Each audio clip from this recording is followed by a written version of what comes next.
વિમાનનગરમાં સાબરકાંઠા ભાજપ દ્વારા પ્રદેશ ભાજપ મહામંત્રી રજનીભાઈ પટેલની ઉપસ્થિતિમાં સદસ્યતા અભિયાન અંતર્ગત બેઠક યોજાઈ, જેમાં 17મી સપ્ટેમ્બરથી સેવા પખવાડિયું ઉજવાશે. તારીખ 16/9/2024 રોજ પ્રધાનમંત્રી નરેન્દ્રભાઈની જનસભામાં જિલ્લાભરમાંથી 10,000 ઉપરાંત કાર્યકર્તા ભાગ લેનાર છે.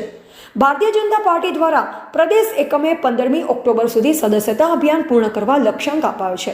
જે અંગે હિંમતનગરના પ્રથમ સ્ક્વેરમાં પ્રદેશ ભાજપ મહામંત્રી રજનીભાઈ પટેલે જિલ્લાના તમામ હોદ્દેદારો, ચૂંટાયેલા તમામ પ્રતિનિધિઓ સાથે બેઠક કરી અને જણાવેલ કે તમામ ચૂંટાયેલા પ્રતિનિધિઓ તમામ બૂથો પર પ્રવાસ થાય અને આપણું જે લક્ષ્યાંક છે તે પૂર્ણ કરવાનું છે.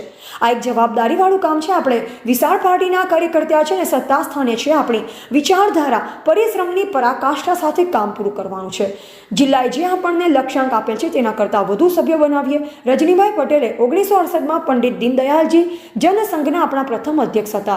ત્યારથી આ સુધીના ભાજપના ઇતિહાસ વિશે વાત કરી.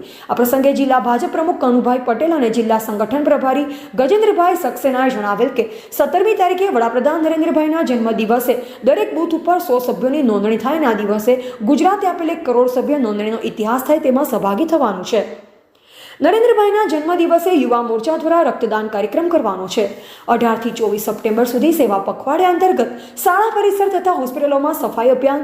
23મી તારીખે આયુષ્માન ભારત અંતર્ગત 60 વર્ષથી ઉપરની મહિલાઓનું આરોગ્ય ચકાસણી થાય. વડાપ્રધાન નરેન્દ્રભાઈના સિદ્ધિઓ અને વ્યક્તિત્વનું ચિત્રો પ્રદર્શન થાય. બહેનો પણ રંગોળી હરીફાઈ, વક્તૃત્વ સ્પર્ધા, ચિત્રકલા સ્પર્ધા વગેરેમાં મહિલા મોરચા વધુમાં વધુ ભાગ લે તેમજ બૂથમાં સદસ્યતા અભિયાન અંતર્ગત વિસ્તારક યોજના બને, જેમાં જિલ્લાના તમામ હોદ્દેદારો, ચૂંટાયેલા પ્રતિનિધિઓ અને તમને જે પ્રમાણે લક્ષ્યાંક આપેલ છે તેનાથી વધુ કામ કરીએ. કાર્યક્રમનું સંચાલન જિલ્લા ભાજપ મહામંત્રી વિજયભાઈ પંડ્યાએ કરેલ, જેમાં તેમણે આગામી કાર્યક્રમો તેમજ જિલ્લાના હોદ્દેદારોને કેટલાક સૂચનો કર્યા. આ પ્રસંગે જિલ્લા ભાજપ મહામંત્રી મહેન્દ્રસિંહ રૈવર, લોકેશભાઈ સોલંકી, સદસ્યતા અભિયાનના ઇન્ચાર્જ અશ્વિનભાઈ પટેલ વગેરે ઉપસ્થિત રહ્યા.